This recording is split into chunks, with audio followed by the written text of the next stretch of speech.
nuit froide et humide s'était abattue sur Lyon, enveloppant la ville d'un voile de brume. Comme d'habitude, je conduisais pour une application de transport, acceptant des courses jusqu'à tard dans la nuit. J'aimais rouler dans le silence de la ville endormie, les rues désertes, seulement éclairées par les lampadaires tremblotants.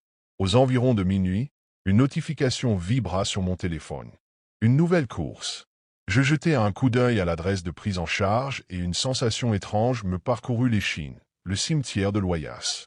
Ce n'était pas un endroit commun pour une demande de transport à une heure aussi tardive. Pourtant, habitué aux clients excentriques et aux situations insolites, j'acceptai la course d'un simple geste du doigt. En arrivant devant l'entrée du cimetière, je ralentis et regardai autour de moi. Les grilles massives étaient fermées, et l'intérieur du cimetière était plongé dans une obscurité opaque. Un vent froid s'insinua dans l'habitacle alors que j'attendais, les doigts serrés sur le volant. Puis, une silhouette apparut. Un homme, grand et mince, vêtu d'un long manteau sombre, s'approchait lentement de la voiture. Il tenait un parapluie fermé dans une main, comme s'il redoutait une pluie qui n'existait pas. Ses pas étaient étrangement silencieux sur le gravier humide. Lorsqu'il atteignit la portière arrière, il s'arrêta un instant, comme s'il hésitait. Je déverrouillai les portes d'un simple clic. Sans un mot, l'homme ouvrit la portière et s'installa sur la banquette arrière. Je jetai un coup d'œil furtif dans le rétroviseur, mais son visage était dissimulé par l'ombre de son chapeau. « Bonsoir », lui dis-je, plus par réflexe que par politesse. Aucune réponse. L'atmosphère dans la voiture se fit plus lourde. Je baissai les yeux sur l'application. Le client avait indiqué une destination dans le Vieux-Lyon, un quartier historique où les rues pavées semblaient tout droit sorties d'une autre époque. « C'est parti », annonçai-je d'un ton léger, tentant de masquer le malaise qui s'installait en moi. Toujours aucun mot. Juste un silence pesant, troublé par le faible grondement du moteur et le bruissement du vent contre les vitres. J'appuyai sur l'accélérateur, sans savoir que cette course allait me hanter bien après qu'elle soit terminée. Le moteur ronronnait doucement tandis que je m'engageais sur la route. L'homme à l'arrière restait immobile, le regard fixé droit devant lui.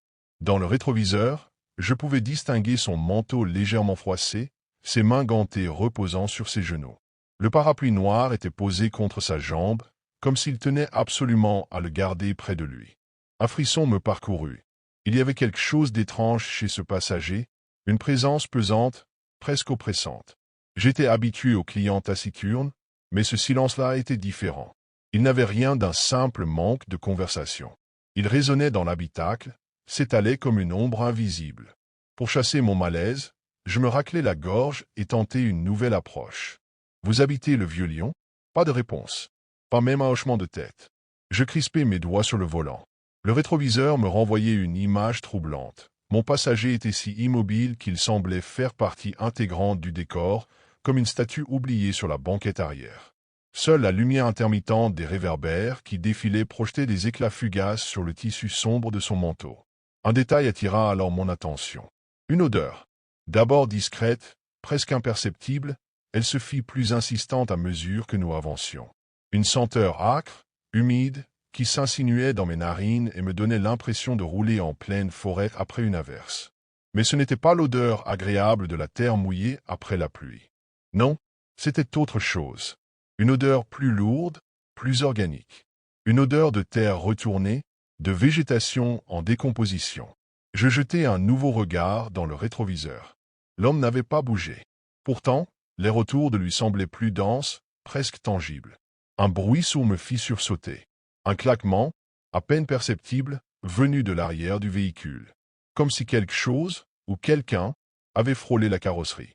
Mon cœur s'accéléra. Je regardai rapidement autour de moi, mais les rues étaient vides. Juste l'obscurité et les façades silencieuses des immeubles qui défilaient.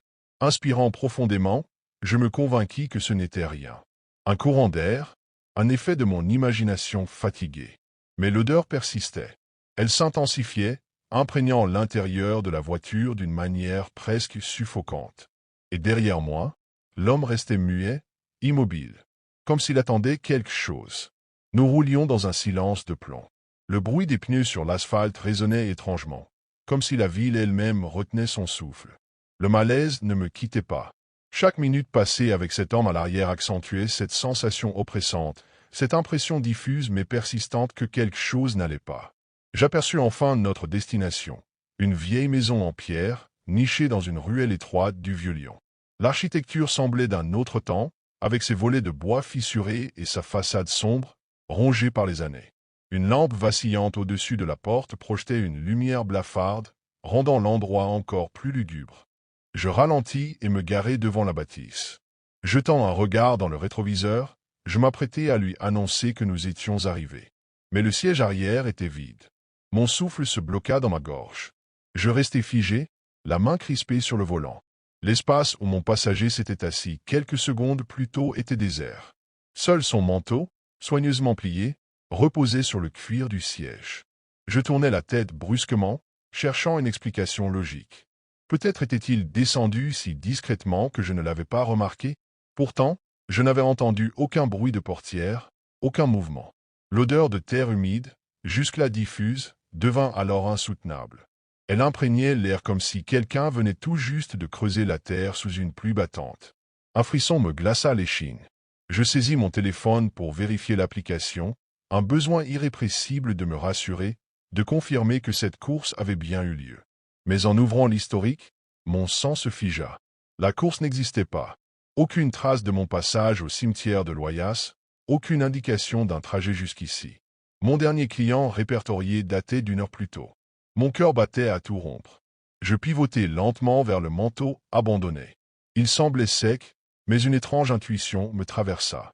D'une main tremblante, je tendis les doigts et effleurai le tissu. Froid, glacé, comme s'il venait de passer des heures sous la pluie. Puis, une goutte tomba sur ma main. Une seule, lourde. Je levai les yeux vers le plafond de la voiture. Rien. Pourtant, une autre goutte tomba, cette fois sur mon bras. Et soudain, dans le rétroviseur, quelque chose bougea. Ou plutôt, quelqu'un. Mon cœur manqua un battement. D'un geste brusque, je levai les yeux vers le rétroviseur. Quelqu'un était assis sur la banquette arrière. Je restai figé, incapable de respirer.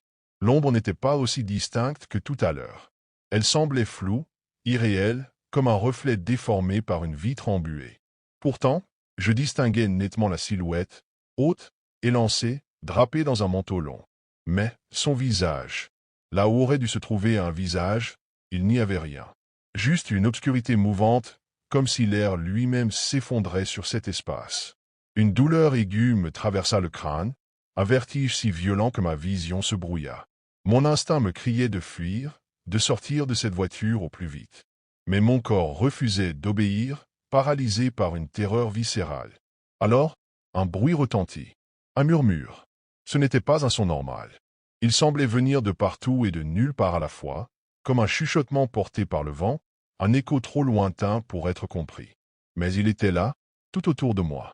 Puis, lentement, inexorablement, une main glacée se posa sur mon épaule. Je hurlai.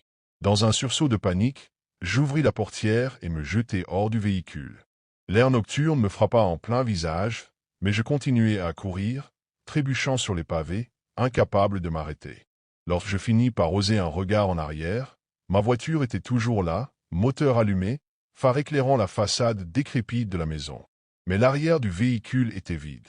Pas de manteau, pas d'ombre, pas de trace de ce qui venait de se passer. Seule subsistait cette odeur de terre humide qui flottait encore dans l'air, comme un avertissement.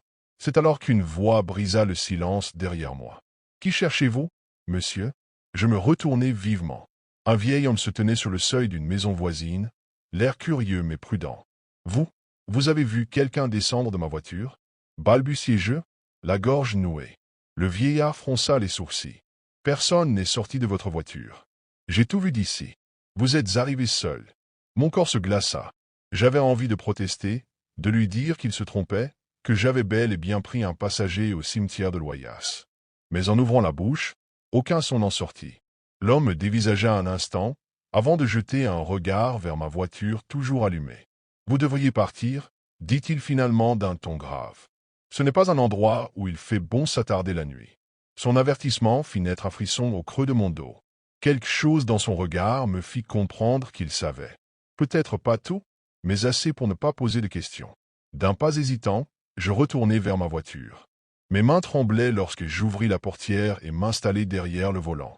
L'intérieur me paraissait différent, comme si l'espace lui-même avait changé, distordu par ce qui venait de se passer. Je pris une profonde inspiration, posai les mains sur le volant et m'apprêtai à partir. Quand mon regard tomba sur le siège passager.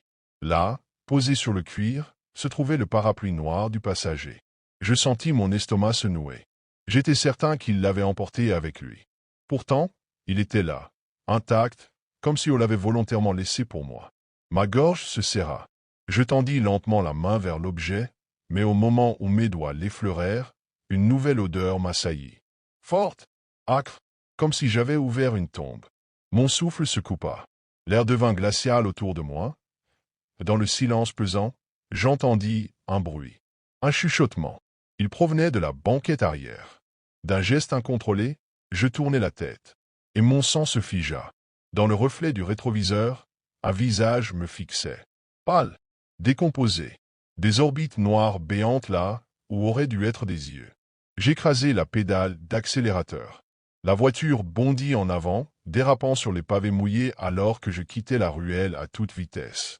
Mon cœur battait à tout rompre, mon souffle saccadé, et pourtant, je n'osais pas regarder à nouveau dans le rétroviseur. Ce n'est que lorsque j'atteignis un boulevard éclairé que je me forçai enfin à vérifier. Il n'y avait plus rien. Le parapluie avait disparu. L'odeur aussi. Mais une chose était certaine, je n'étais pas censé ramener cette présence avec moi. Alors cette nuit-là, je fis ce que mon instinct me dictait. Je garai ma voiture près du Rhône et je laissai les clés sur le siège avant. Je partis sans me retourner. Et je ne conduisis plus jamais de nuit. Je travaille comme réceptionniste de nuit dans un hôtel du centre de Marseille. C'est un bâtiment ancien, construit il y a plus de 100 ans, avec ses longs couloirs recouverts de moquettes épaisses et ses lampes tamisées qui projettent des ombres vacillantes sur les murs. L'ambiance y est particulière, surtout la nuit, lorsque le silence devient presque oppressant et que les rares clients dorment derrière leurs portes closes. J'ai toujours aimé ce calme. Il y a quelque chose d'apaisant dans le fait d'être seul à surveiller le hall désert, à écouter le léger bourdonnement des néons et le cliquetis de l'horloge accrochée derrière le comptoir. Mais ce calme cache aussi une autre réalité. Certains employés murmurent que l'hôtel est hanté, que des choses étranges s'y produisent une fois que la ville s'endort. Des bruits de pas dans les couloirs vides, des chuchotements étouffés derrière des portes verrouillées, et surtout, le fameux 302. Ce numéro me donne un frisson à chaque fois que je l'entends. C'est une chambre condamnée depuis plusieurs mois, depuis l'incendie qui a coûté la vie à un client. Un touriste italien, seul, retrouvé carbonisé dans son lit. Les pompiers ont dit que le feu n'avait touché que cette pièce, comme s'il s'était arrêté juste aux limites de la chambre. Aucune propagation, aucune explication logique. Après cela, la direction a préféré sceller la porte. Depuis, plus personne ne devrait y entrer. Pourtant, parfois, j'ai l'impression qu'elle n'est pas vraiment vide. Il était environ 3 heures du matin lorsque le téléphone de la réception a sonné. Un bruit presque imperceptible, mais suffisant pour briser la tranquillité de la nuit. Je me suis précipité pour décrocher, espérant que ce ne soit pas une demande ennuyeuse. « Service de chambre » ai-je dit d'une voix fatiguée. Au début, il n'y a eu que du silence à l'autre bout du fil, puis une voix faible, à peine audible, m'a répondu. Elle semblait lointaine, tremblante, comme si la personne parlait à travers un mur épais. « Service de chambre, pour le 302, s'il vous plaît. » J'ai froncé les sourcils. Le 302? Ce n'était même pas possible. La chambre était fermée depuis l'incendie. Il n'y avait personne là-bas. Le numéro de la chambre condamnée ne pouvait être qu'un mauvais rêve, un bruit étrange dans l'air. « Désolé, ai-je répondu, essayant de garder ma voix calme. Il n'y a personne dans cette chambre. Elle est fermée depuis.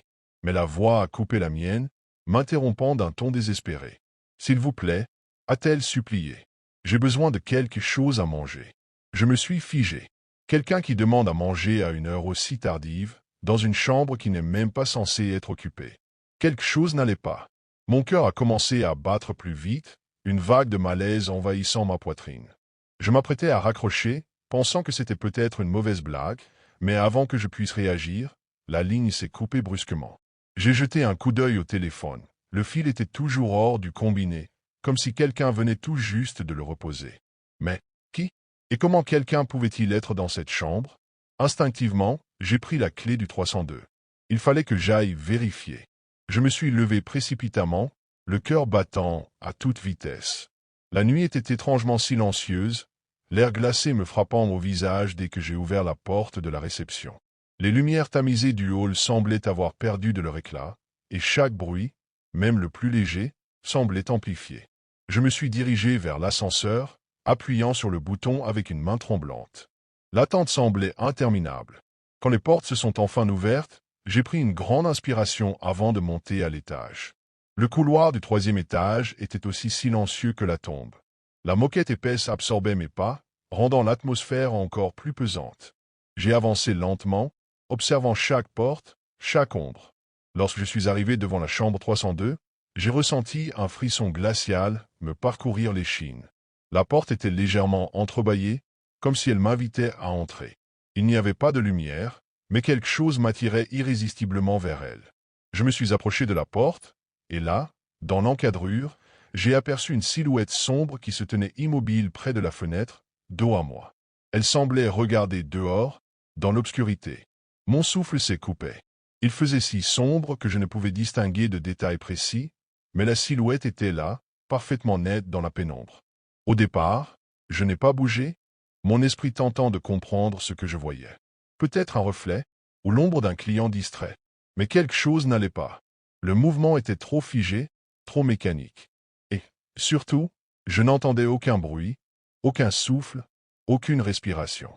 Un froid glacial s'est emparé de moi. J'ai voulu appeler, crier, mais mes mots sont restés coincés dans ma gorge. Je suis resté là un instant, les yeux fixés sur la silhouette. Puis, sans même que je m'en rende compte, mes jambes m'ont poussé à avancer. Je n'étais plus maître de mes mouvements, une peur sourde m'envahissant. J'ai tendu la main, prête à pousser la porte, mais, au moment où j'ai touché la poignée, la silhouette s'est dispersée dans l'air, disparaissant en une fraction de seconde. J'ai entrouvert la porte d'un coup, mon cœur battant la chamade. Mais à l'intérieur, rien. Le 4e mur était nu, à peine éclairé par la lumière faible du couloir. La fenêtre était complètement noire, sans aucune forme. Et pourtant, je l'avais vu. Je suis entré dans la pièce, les mains tremblantes, le cœur battant la chamade. La porte s'est refermée doucement derrière moi, mais l'atmosphère de la chambre semblait plus lourde encore, comme si l'air lui-même était saturé d'une présence invisible. Il n'y avait personne. Le lit était fait, les rideaux tirés, et les meubles étaient disposés comme si personne ne les avait touchés depuis l'incendie. Il n'y avait aucune trace de vie. Pourtant, le malaise ne me quittait pas. Je me suis avancé dans la pièce, observant chaque coin, chaque recoin. Mes yeux sont allés directement vers le téléphone sur la table de nuit, toujours hors du combiné, comme je l'avais vu à la réception. Le fil pendait, inerte, mais la sensation que quelqu'un venait de le poser là était presque palpable. J'ai senti une présence, un regard invisible, mais personne n'était là. Je suis allé vers le miroir dans le coin du mur, espérant trouver une explication rationnelle. L'air était étrangement humide, comme si quelqu'un venait de prendre une douche, mais aucune trace d'eau sur le sol. À ma grande horreur, j'ai remarqué que le miroir était complètement embué, malgré la température glaciale de la pièce. Il n'y avait aucune raison que de la vapeur puisse se condenser là. Puis, mon regard s'est posé sur l'étrange inscription qui apparaissait sur la surface brumeuse du miroir. Les mots étaient écrits avec ce qui semblait être de la condensation, mais l'écriture était nette, presque trop nette. Je ne suis pas seul. Je suis resté là, pétrifié. Le message était tellement clair, tellement froid, qu'il m'a donné l'impression que ces mots étaient inscrits non pas par une main humaine, mais par une force invisible. J'ai reculé lentement, mon souffle se faisant plus court à chaque instant. Le froid dans la pièce semblait devenir de plus en plus intense. Le seul bruit était le léger cliquetis du ventilateur en arrière-plan, mais il m'était impossible de me concentrer sur autre chose que l'inscription, qui semblait m'attirer, m'envoûtant par sa simplicité et sa menace implicite. Je me suis retourné, prêt à quitter la pièce, mais au moment où j'ai fait un pas vers la porte, j'ai entendu un bruit derrière moi. Un son, lourd et lourdement accéléré, comme des pas, venant du fond de la chambre. Je n'osais pas me retourner. Le bruit s'est intensifié. C'était comme si quelqu'un avançait lentement derrière moi, me suivant dans chaque mouvement, chaque respiration. Chaque pas résonnait dans ma tête, me martelant le crâne, me faisant hésiter entre fuir ou me tourner. Mais je n'avais pas le courage de regarder. Chaque fibre de mon être me disait de quitter cette pièce, de courir loin de cet endroit. Mais mes pieds étaient ancrés au sol, comme paralysés par la peur. Je me suis forcé à tourner la tête, espérant que ce n'était qu'une illusion, un écho. Mais il n'y avait rien. Aucun corps. Aucun mouvement. Juste le silence oppressant, presque étouffant, qui me faisait suffoquer. Pourtant, je pouvais encore entendre ses pas, de plus en plus proches. Soudain, un froid glacial m'a saisi, venant de nulle part. Il semblait envelopper mes jambes, mes bras, mon cou. Il était si vif que ma peau s'est mise à frissonner. Puis, tout a basculé. Le miroir devant moi a vibré, comme si une pression invisible se faisait sentir derrière lui. Une ombre a traversé la pièce, rapide, presque imperceptible, mais assez nette pour me faire comprendre que j'étais loin d'être seul. Dans un mouvement incontrôlé, j'ai couru vers la porte, le cœur battant à tout rompre, mes jambes enfin capables de bouger. Mais au moment où j'ai franchi le seuil, une voix faible a chuchoté, tout près de mon oreille. « Tu n'auras pas le temps de partir. » C'était la même voix, faible, tremblante, celle que j'avais entendue au téléphone quelques minutes plus tôt. Mais cette fois, elle ne venait pas de la ligne, elle venait de la chambre elle-même. Une voix sourde, glacée, presque humaine, mais dénuée de toute émotion. Je me suis précipité hors de la chambre, la porte claquant derrière moi. Je n'ai pas osé me retourner. J'ai couru vers l'escalier, m'éloignant à toute vitesse, mes mains pleines de sueur, mon esprit embrouillé. Mais malgré tout, quelque chose me hantait encore, une présence invisible, un souffle presque imperceptible dans l'air, me suivant à chaque pas. J'ai jeté un dernier regard vers le couloir. Et là, juste derrière la porte du 302, un reflet est apparu dans l'ombre. Ce n'était pas mon propre reflet. C'était quelqu'un d'autre. Je travaille dans un petit café ouvert 24 heures sur 24, juste à côté de la gare du Nord, à Paris. C'est un endroit discret, fréquenté principalement par des voyageurs fatigués qui attendent leur train, des chauffeurs de taxi en pause, parfois, quelques sans-abri qui viennent chercher un peu de chaleur. Les nuits sont longues et monotones, bercées par le bourdonnement lointain de la ville qui ne dort jamais vraiment. À cette heure tardive, le café est presque toujours vide. Il y a quelque chose d'étrange dans l'atmosphère des petites heures du matin, un silence pesant, comme si le monde retenait son souffle. Les lumières artificielles projettent des ombres trop nettes sur le sol carrelé, et le tic-tac de l'horloge semble résonner plus fort que d'habitude. Cette nuit-là, vers 3 heures du matin, je m'appuyais contre le comptoir, jouant distraitement avec une cuillère en attendant un client qui ne viendrait peut-être jamais. J'avais déjà nettoyé les machines à café, essuyé les tables et rempli les étagères de viennoiseries du lendemain. Tout était en ordre. Pourtant, une sensation diffuse d'inquiétude me nouait l'estomac, sans que je puisse expliquer pourquoi. Peut-être était-ce juste la fatigue ou l'effet du café que j'avais bu pour rester éveillé. Puis, la porte du café s'est ouverte, brisant le silence avec un léger grincement. Je levai les yeux aussitôt que la porte grinça. Un homme entra lentement, comme s'il traînait une fatigue écrasante derrière lui.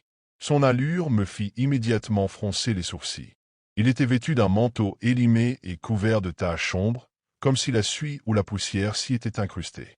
Son visage, à moitié dissimulé sous une capuche, était marqué par des traces noires, et ses cheveux semblaient emmêlés, collés par quelque chose que je ne pouvais pas identifier. Il s'arrêta devant le comptoir et leva la tête vers moi. Son regard était vide, pas absent, pas hagard, mais vidé de toute émotion, comme s'il voyait à travers moi. J'eus un frisson involontaire en croisant ses yeux, ternes et creusés par la fatigue ou autre chose. « Un espresso, s'il vous plaît » murmura-t-il d'une voix rauque. Son timbre me surprit. Il était bas, éraillé, comme celui de quelqu'un qui n'avait pas parlé depuis longtemps. Je hochai la tête et me retournai pour préparer son café. Derrière moi, le silence était presque oppressant. D'habitude, même les clients les plus fatigués bougeaient, s'installaient avec un soupir ou faisaient teinter leurs pieds sur le comptoir. Lui, rien, pas un bruit. Le café coula lentement dans la petite tasse blanche, et l'odeur familière du grain moulu envahit l'air. Pourtant, derrière cette senteur réconfortante, une autre odeur flottait, discrète mais dérangeante. Une odeur de fumée, de bois brûlé. Une odeur que je n'avais pas sentie avant qu'il n'entre. Je pris la tasse et me retournai pour la lui tendre. Il n'était plus là. La chaise où il s'était assis était vide. Il n'y avait aucune trace de lui. Pas un bruit de pas, pas de porte qui claque, rien. Mon regard balaya la salle en un instant. Le café était minuscule, il n'aurait pas pu partir sans que je le voie ou l'entende. Pourtant, Il avait disparu comme s'il n'avait jamais été là. Mon cœur se mit à battre plus vite. Instinctivement, je jetai un coup d'œil vers la porte d'entrée. Elle était fermée. Le silence dans le café était devenu pesant, presque oppressant. Un léger frisson me parcourut la nuque. Je fis un pas en avant, tentant de me convaincre que j'avais simplement été distraite. Peut-être avait-il été plus rapide que je ne le pensais.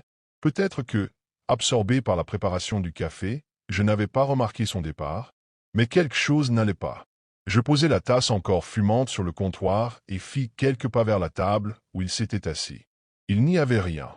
Pas de tasse vide, pas de monnaie laissée en paiement, pas même l'empreinte de ses bras sur la surface de la table.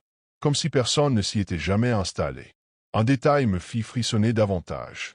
L'odeur de fumée, celle que j'avais sentie quand il était là. Elle flottait encore dans l'air, persistante, lourde, comme si quelque chose continuait de brûler tout près. Mon estomac se serra. J'avais besoin d'une explication rationnelle, quelque chose qui me prouverait que je ne devenais pas folle. Mon regard se tourna instinctivement vers l'écran de surveillance accroché derrière le comptoir. Si je l'avais manqué en partant, les caméras, elles, l'auraient forcément enregistré. D'une main légèrement tremblante, j'attrapai la souris et fis défiler les enregistrements de la dernière demi-heure.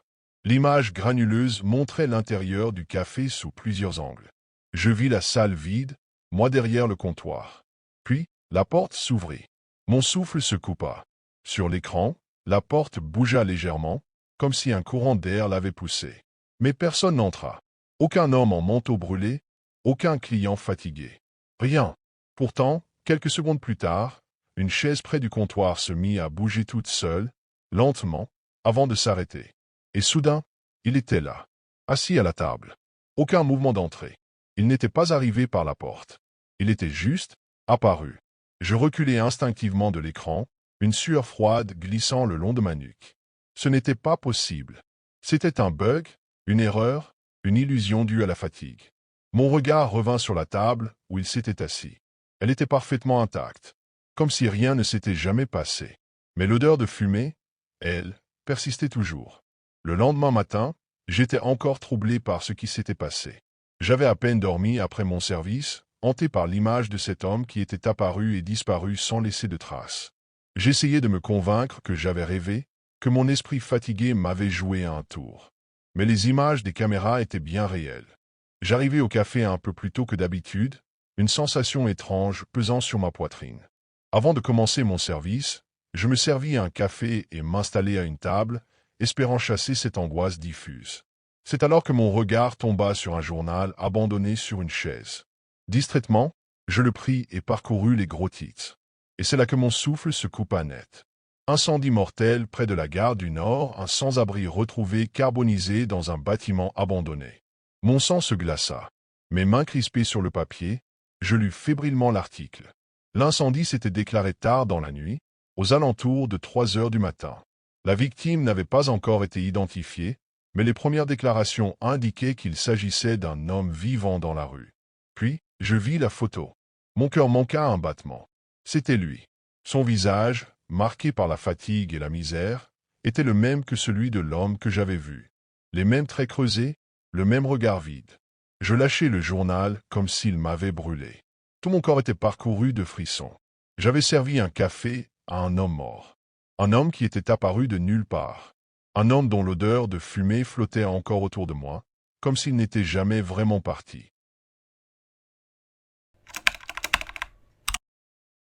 Je travaille dans une supérette ouverte 24 heures sur 24, en plein cœur de Nice. Mon poste, c'est le service de nuit.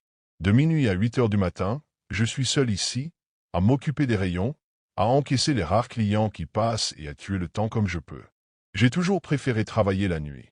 Moins de monde, moins de bruit, une certaine tranquillité que l'on ne trouve pas en journée. Mais depuis que j'ai repris ce poste, quelque chose me dérange. Une impression diffuse, un malaise que je n'arrive pas à expliquer. Le type qui travaillait avant moi est parti du jour au lendemain, sans prévenir. Quand je suis arrivé pour ma première nuit, le patron m'a juste dit qu'il avait démissionné sans donner plus d'explications. Mais j'ai entendu d'autres employés en parler. Il aurait dit, avant de partir, que la supérette n'était pas vide la nuit. Cette phrase m'est restée en tête. Sur le moment, j'ai pensé qu'il parlait des clients un peu louches qui traînent parfois autour du magasin. Des sans-abri, des fêtards égarés, des jeunes venus acheter de l'alcool après la fermeture des bars. Rien d'inhabituel dans une ville comme Nice. Mais après quelques nuits ici, j'ai commencé à comprendre que ce n'était pas de ça qu'il parlait. Cette nuit-là, comme d'habitude, je remplissais les rayons du fond du magasin. L'endroit était désert. Pas un bruit dehors, à part le bourdonnement lointain des lampadaires et le cliquetis occasionnel d'un scooter sur l'avenue voisine. J'étais en train de ranger des paquets de chips quand un mouvement sur l'écran des caméras de sécurité attira mon regard. Quelqu'un se tenait juste devant la supérette, immobile. Une silhouette mince, vêtue de sombre, le visage indistinct sous la lumière artificielle.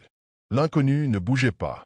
Il ne regardait pas son téléphone, ne fumait pas, ne semblait pas attendre qui que ce soit. Il fixait simplement la vitrine du magasin, comme s'il essayait de voir à travers. Un frisson désagréable me parcourut. Mais ce qui me glaça le sang, c'était l'image elle-même. Elle vacillait, comme si la caméra avait une mauvaise connexion, comme si elle captait une sorte d'interférence. L'image clignotait brièvement, et chaque fois que je la voyais réapparaître, la silhouette semblait légèrement différente. Plus proche, plus floue, je n'en étais pas sûr, mais un malaise grandissant me saisit. Je posai le paquet de chips et me dirigeai vers l'entrée. Mon cœur battait un peu trop vite à mon goût, mais je me forçai à garder mon calme. J'ouvris la porte et jetai un coup d'œil dehors. La rue était vide. Aucune trace de la silhouette. Aucun bruit de pas qui s'éloignait. Juste la nuit, lourde et oppressante. Je m'apprêtais à retourner à l'intérieur, perturbé mais tentant de me convaincre qu'il n'y avait rien d'anormal. Mais juste avant de franchir la porte, un bruit sourd se fit entendre. Un léger coup, comme un souffle glacé contre les fenêtres. Je me retournai, les yeux fixés sur l'intérieur de la supérette à travers la vitre. C'est alors que tout se produisit en même temps. Un vacillement soudain des lumières, qui commencèrent à clignoter frénétiquement, comme si les ampoules étaient sur le point de rendre l'âme. Un son aigu, presque strident, monta du plafond. Les néons bourdonnaient, émettant des éclats de lumière qui se mélangeaient à l'obscurité grandissante du magasin. Une sensation d'électricité statique envahit l'air, et l'atmosphère devint étrange, comme si la réalité elle-même hésitait à se maintenir. Mes yeux se fixèrent instinctivement sur les portes du réfrigérateur à l'arrière du magasin. Elles commencèrent à s'ouvrir et se fermer, une à une, sans raison apparente, comme si elles étaient actionnées par une main invisible. Le bruit métallique des portes claquant dans l'air calme de la nuit me fit dresser les cheveux sur la nuque. Je restai figé là, ne sachant plus quoi faire. L'air devenait plus lourd à chaque seconde, comme si une présence s'intensifiait autour de moi, une présence que je ne pouvais ni voir ni comprendre. J'entendis un souffle, doux mais distinct, derrière moi, et je me retournai brusquement. Mais il n'y avait rien, à part l'ombre des rayons vides qui semblaient s'étirer vers moi. L'espace d'un instant, je sentis que j'étais observé. Que quelque chose, ou quelqu'un, se tenait là, dans l'obscurité, attendant. Je n'arrivais toujours pas à comprendre ce qui se passait. La panique commençait à s'installer dans ma tête, et je ne pouvais pas échapper à la sensation de m'être perdu dans un cauchemar. J'étais à la fois paralysé et déterminé à trouver une explication rationnelle. J'avais besoin de preuves, de quelque chose de tangible pour justifier ce qui se passait autour de moi. J'approchais des caméras de sécurité, espérant que les enregistrements me fourniraient des indices sur ce que j'avais vu. J'allais revoir les images de la silhouette, peut-être trouver une explication logique à son apparition et aux perturbations que j'avais remarquées. Mais en lançant les vidéos, quelque chose d'encore plus étrange se produisit. Les images de la caméra montrant la vitrine étaient nettes, mais lorsqu'elles passaient au moment où j'étais sorti vérifier la rue, elles se déformaient. La silhouette, celle qui semblait dehors quelques minutes plus tôt, n'avait en fait jamais quitté l'intérieur du magasin. L'écran montrait clairement qu'elle avait traversé la porte en même temps que moi, et qu'elle se tenait là, dans l'ombre, à quelques pas de moi. Pourtant, je ne l'avais pas vue. Elle n'était pas apparue sur le moment, comme si elle avait été effacée de ma perception. Je secouai la tête, en essayant de me convaincre que c'était un effet de la fatigue, du stress. Mais au fur et à mesure que je regardais, d'autres anomalies apparaissaient. Des objets déplacés, des rayons que je n'avais pas réarrangés correctement, des reflets inhabituels dans les fenêtres de la supérette. L'image était floue, irréelle. Une sensation oppressante m'envahit, et je compris enfin ce que l'ancien employé avait voulu dire. Cette supérette, cet endroit, n'était jamais réellement vide pendant la nuit. Je me sentais envahi, pris dans une sorte de piège. C'était comme si la réalité se tordait, se réécrivait, me laissant sans échappatoire.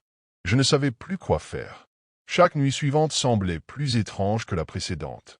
Même lorsque je tentais de rationaliser tout ça, les événements prenaient une tournure de plus en plus incompréhensible.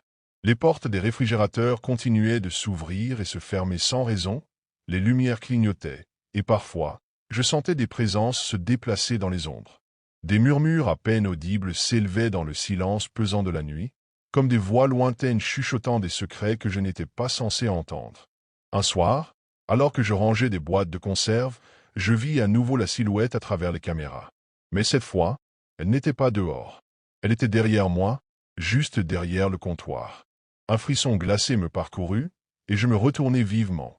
Mais il n'y avait rien, seulement l'espace vide du magasin, rempli de silence. Je décidai de partir.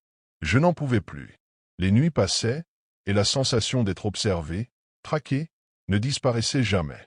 J'avais l'impression que la supérette devenait de plus en plus un lieu étranger, comme si elle était habitée par quelque chose que je ne pouvais pas comprendre ni fuir. Quand je donnai ma démission, mon patron ne posa aucune question. Il semblait presque s'y attendre, comme si cela faisait partie d'un cycle qu'il connaissait bien. Il m'a dit d'une voix lasse, « Ne t'inquiète pas, la boutique n'a jamais été vide. » Ces mots résonnèrent dans ma tête pendant des jours. Je n'ai jamais su ce qui se passait réellement là-bas. Mais une chose est certaine, il y a des endroits où l'obscurité ne se contente pas d'être la nuit. Elle y prend vie. Et parfois, elle ne vous laisse pas partir.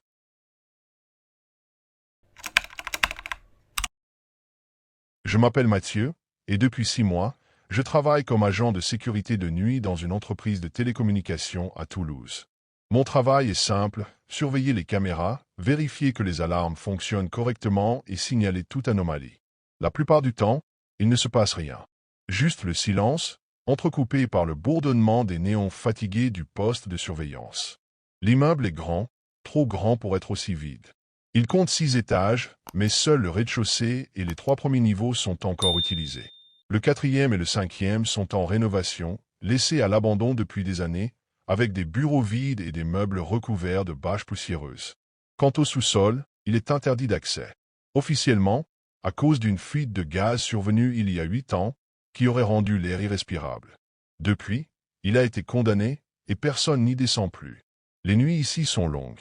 Il n'y a aucun collègue pour discuter, personne pour briser l'impression étrange d'être le dernier homme sur Terre.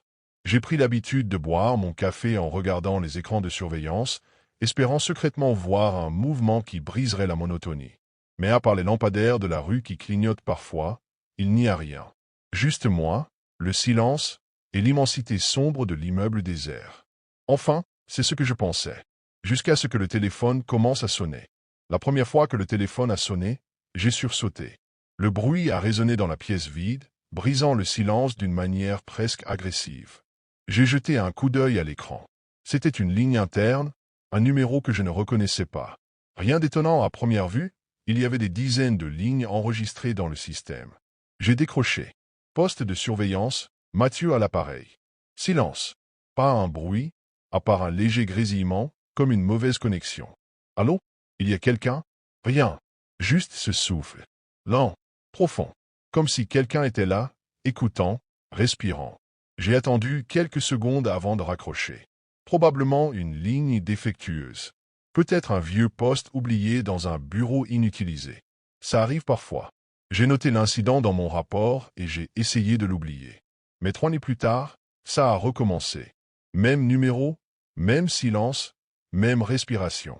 Cette fois, une sueur froide m'a parcouru l'échine.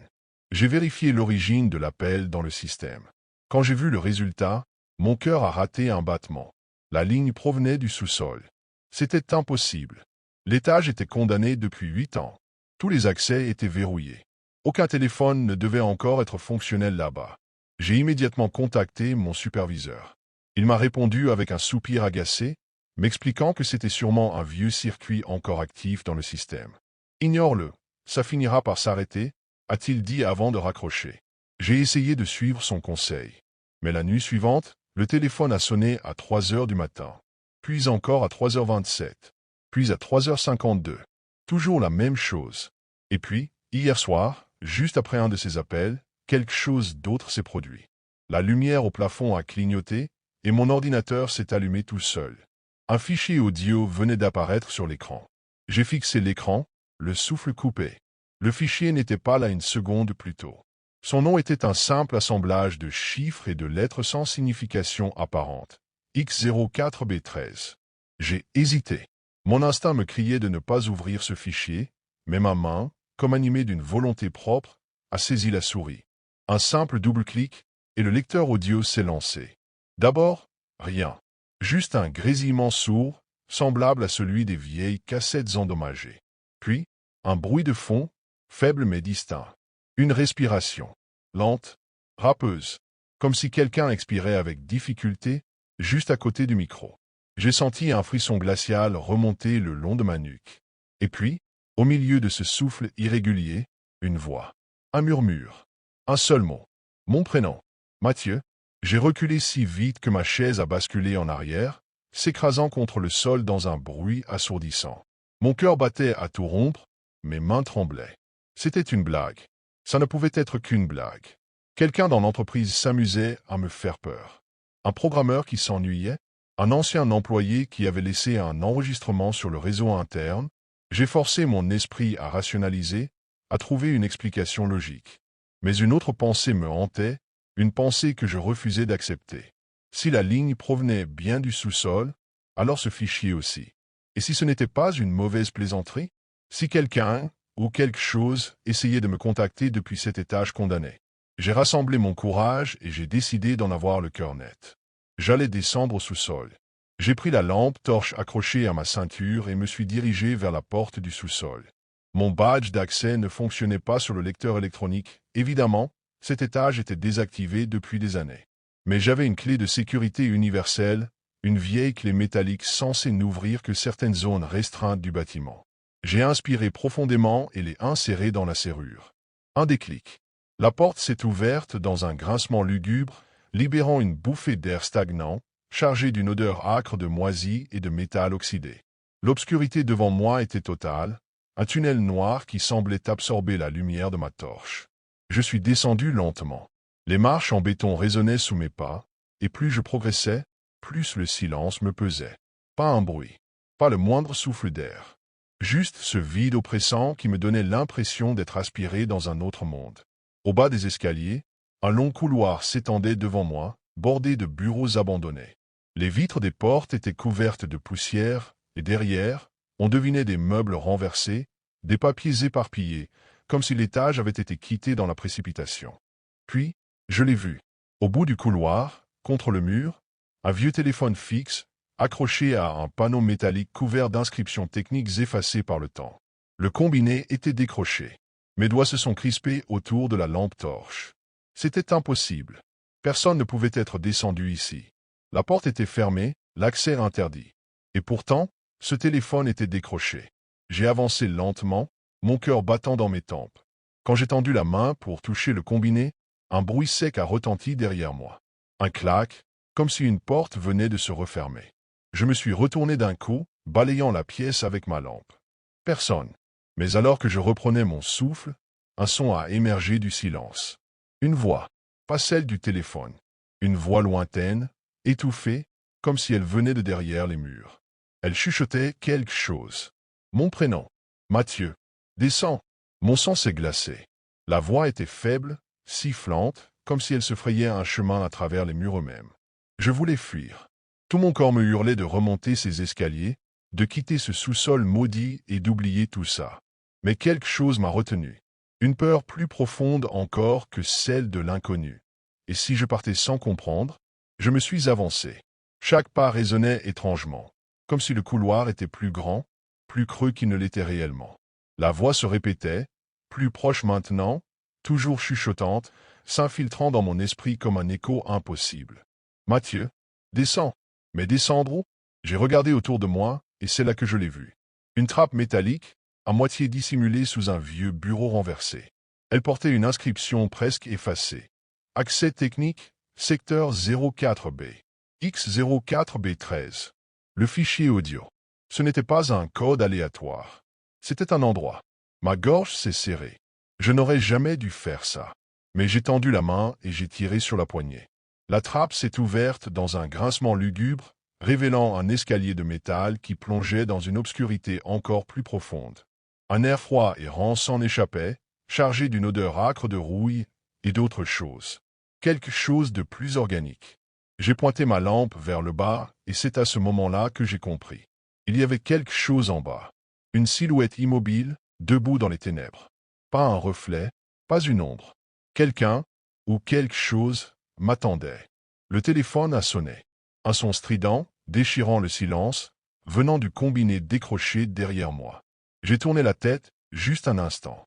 Quand j'ai reporté mon regard vers la trappe, la silhouette avait bougé.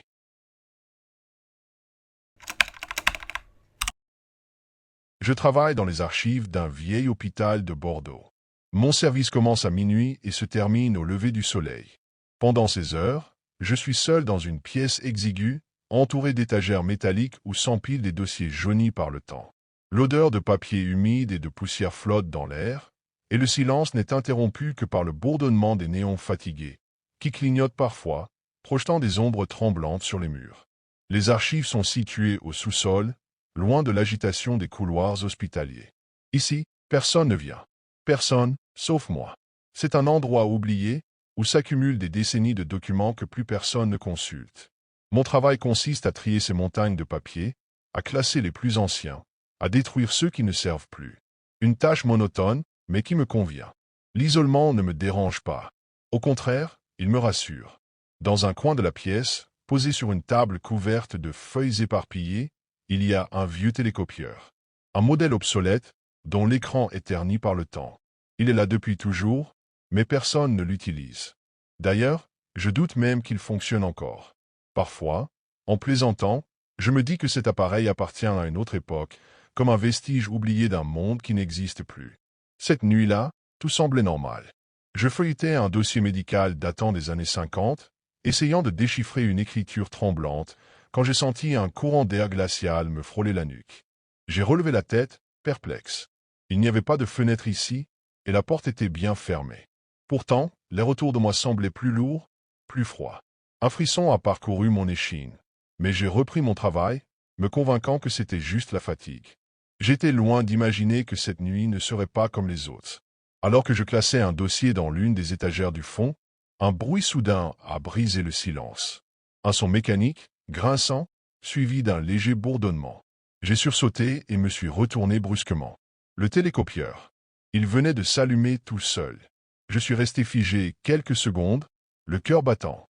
L'appareil, couvert d'une fine couche de poussière, vibrait doucement, comme s'il reprenait vie après des années d'inactivité. Le rouleau de papier à l'intérieur s'est mis à tourner lentement et une feuille vierge a commencé à sortir. Je me suis approché, hésitant. Je ne comprenais pas. Cet appareil n'avait jamais été utilisé depuis que je travaillais ici. Personne n'envoyait de fax dans cet hôpital depuis des années, et encore moins aux archives.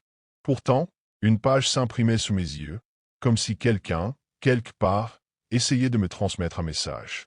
La feuille est finalement tombée sur la table. Une seule phrase y était inscrite, en lettres épaisses, noires et irrégulières, comme si elles avaient été tracées à la hâte. Attention à lui. Il est derrière toi. Un frisson glacial m'a parcouru l'échine. Mon souffle s'est bloqué dans ma gorge. D'un geste instinctif, j'ai tourné la tête d'un coup sec, mes yeux fouillant la pièce derrière moi. Rien. Juste les rangées d'étagères métalliques, immobiles, silencieuses. J'ai senti mon cœur cogner contre ma poitrine. Mes mains tremblaient légèrement en tenant la feuille. Qui avait envoyé ce message? Était-ce une mauvaise blague? Mais qui aurait pu le faire, à cette heure, dans un endroit où personne ne vient jamais? J'ai pris une profonde inspiration, essayant de calmer les battements frénétiques de mon cœur. Puis, rassemblant mon courage, je me suis approché du télécopieur et j'ai vérifié l'écran. Une ligne affichait le numéro de l'expéditeur. J'ai senti mon sang se glacer. Le numéro provenait de l'hôpital lui-même.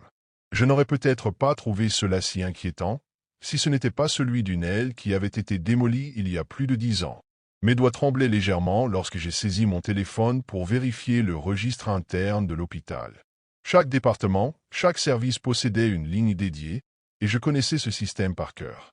Je tapais lentement le numéro affiché sur le télécopieur, essayant de me convaincre que je trouverais une explication logique. Lorsque les résultats sont apparus à l'écran, mon estomac s'est noué. Le numéro correspondait à l'ancienne aile psychiatrique, celle qui avait été démolie après un incendie, il y a exactement 17 ans. J'ai reculé d'un pas, le souffle court. Ce n'était pas possible. Cette aile n'existait plus. Les murs avaient été réduits en cendres, les patients transférés, les dossiers détruits ou archivés. Alors comment un fax pouvait-il provenir de là? Un bruit sec m'a fait sursauter. Un des classeurs que j'avais laissé sur une étagère venait de tomber au sol. Tout seul. L'air autour de moi s'était refroidi, et un silence pesant s'était installé. J'avais cette sensation oppressante que l'atmosphère elle-même avait changé, comme si la pièce était soudain moins vide qu'avant. J'ai osé un regard vers les rangées d'étagères. L'éclairage tremblotant projetait des ombres mouvantes entre les dossiers empilés. Mon esprit rationnel me hurlait que tout cela n'était qu'une coïncidence, mais une partie plus primitive de moi savait que quelque chose n'allait pas. J'ai serré la feuille de fax dans ma main. Si cette aile était détruite, alors qui, ou quoi, avait envoyé ce message? J'ai lentement reculé vers mon bureau, tentant de reprendre mon souffle. Le silence était devenu écrasant, comme si l'air lui-même retenait quelque chose. Mes oreilles bourdonnaient sous l'effet de l'adrénaline. Puis, un bruit, un froissement discret, presque imperceptible, venant du fond des archives. J'ai figé mon regard vers les rangées d'étagères. D'abord, rien. Juste l'ombre des dossiers alignés et la lumière blafarde des néons tremblotants. Puis, une silhouette a bougé entre les allées. Mon cœur s'est arrêté. Ce n'était pas un jeu d'ombre ni un effet de lumière. Quelque chose ou quelqu'un s'était déplacé. J'ai voulu parler, demander si quelqu'un était là, mais aucun son n'est sorti de ma bouche. Mon instinct me hurlait de ne pas faire un bruit, de ne pas attirer l'attention de ce qui se trouvait ici avec moi. Le froissement a recommencé. Plus proche. Mon corps s'est tendu, prêt à fuir.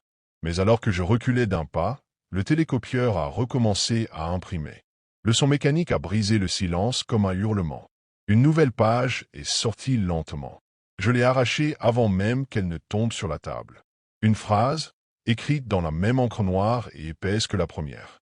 Trop tard. Un craquement sinistre a résonné derrière moi. J'ai senti une brise glacée frôler ma nuque. Quelque chose était juste là. J'ai fermé les yeux une fraction de seconde, rassemblant mon courage avant de me retourner d'un coup sec. Rien. Juste les étagères métalliques, les dossiers empilés, le silence oppressant. Pourtant, l'air était plus froid, plus dense, chargé d'une présence invisible mais indéniable. J'ai reculé lentement, serrant toujours la feuille dans ma main tremblante. Mes pensées étaient un chaos de peur et de confusion. Ce message, il ne venait pas de nulle part. Et surtout, il n'était pas une simple plaisanterie. Un bruit sec, suivi d'un fracas assourdissant, a retenti à l'autre bout des archives. Quelque chose venait de renverser une rangée entière de classeurs. J'ai bondi en arrière, mon souffle se bloquant dans ma gorge. Puis, dans l'entrebâillement des étagères, je l'ai vu. Une silhouette sombre, indistincte, se tenait là, immobile. Pas d'yeux visibles, pas de traits discernables, juste une forme humaine, anormalement grande et fine, enveloppée d'une obscurité qui semblait absorber la lumière. Elle ne bougeait pas, mais je sentais qu'elle me voyait. L'espace entre nous semblait rétrécir. Chaque instinct en moi hurlait de fuir, de ne pas attendre qu'il soit trop tard. J'ai saisi mon téléphone et me suis rué vers la porte. Ma main tremblante a agrippé la poignée, prête à l'ouvrir. Puis, d'un coup, toutes les lumières se sont éteintes. Un silence absolu. Mon cœur battait à un rythme frénétique, mes yeux fouillaient l'obscurité totale. J'ai levé lentement mon téléphone pour éclairer la pièce. Il n'y avait plus personne. Juste les étagères renversées, les dossiers éparpillés sur le sol, et la dernière feuille du télécopieur flottant lentement jusqu'à mes pieds. Je me suis penché, le souffle court, et j'ai lu les mots tracés en noir. Il reviendra. Je n'ai pas cherché à comprendre. J'ai ouvert la porte avec violence et me suis précipité hors des archives, sans me retourner. Cette nuit-là, je n'ai jamais terminé mon service. Et je n'ai jamais remis les pieds dans cet hôpital.